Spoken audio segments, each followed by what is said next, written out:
Hi Mandrons, welcome to the back office teardown lab. Today we're not actually doing a teardown, it's more of an unboxing, but we're having it as part of the teardown lab series because it's following on our Garrett GT1752 teardown, because I determined that it was not worth tearing down the unit any further, or rather certainly not worth rebuilding it, because it's possible to buy a replacement turbo for a very reasonable cost. And the tools required to actually repair a turbo really are beyond what most people have in their garage. So I have looked on eBay. You can buy rebuild kits for the spindle and impellers and things for, like, you know, really cheap, like 15 quid, but trust me, it's not worth it. Right, let's look inside the box. We have here Max speeding rods. This is where I got it from, the customer support card and instructions on what to do and the operating procedures to turn it all back on. New set of gaskets, very useful. Here's the turbo inside a box packed with plenty of polystyrene. There we go, let's put that down. You can't see that, but just off camera I just slammed the lid back in the box and covered everywhere in polystyrene beads. Let's try to get those out of the way. Right, first of all, it's come very well packed. I can see already there's lots of caps and paper over all the ports, as you would want. This is good. Sealed bag with a cable tie. So it kind of is a tear down. We sort of just tear down the packaging of something. There we go. In fact, before I go any further, you can see again these polystyrene balls. It does make sense to kind of clear them out of the work area, because the last thing I want is any of these to be lodged in any of the ports here. I know there might not be too much damage, as this is going to munch through them very quickly. Look at that. First impressions, very impressed. £125.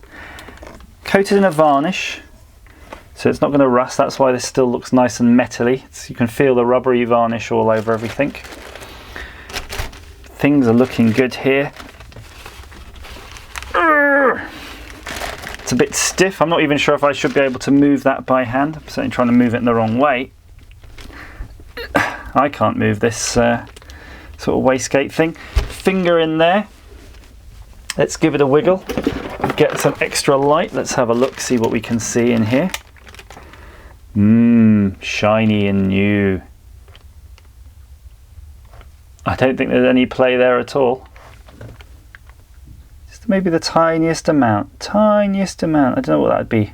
Half a millimetre? I don't know what the tolerance is supposed to be on those. Flip it over the other side, so let's have a look down there.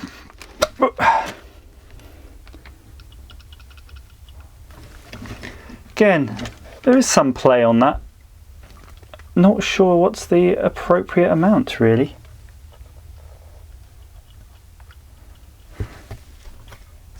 Spins nice and freely.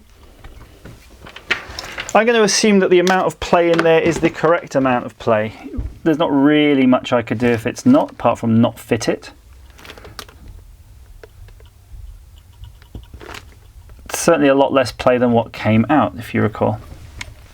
Now this silicone tube is probably not necessary on my setup, because my car, I think, actually has a valve that controls these two things between these 2 points, so that will be removed. Just looking at the ports here, all look good really. There's a little bit of assembly lube in there. So remember, when you fit these, make sure that you follow a procedure to sort of pump oil through these before you start the engine. Looking at the Saab sort of recommended sort of setup guide, it does tell you to basically pop all the hoses on, but unplug the HT leads and unplug a couple of the fuses, basically, so the engine won't start, but you can still turn it over, and keep turning it over until you get oil running through. I'm not sure how you're supposed to know when oil's running through. Maybe you just turn it over for a few seconds, something like that. Right, there's nothing else left to do apart from fit it. I'm going to be releasing a video on the whole fitting of one of these to my car, and actually the ripping out and fitting of the unit I tore down. And yeah, I'll report back on that. Just wanted to cover one quick tip with you. on how to take off the studs, because you're going to have a lot of studs here you need to remove, and I'll just show you what I've done. These are M8 studs, so bear in mind, by the way, the side that fits into the actual manifold might be a different thread, and likely is a different thread, so just pay some attention. It might be quite short, there'll be some difference between them, so pay some attention when you refit these.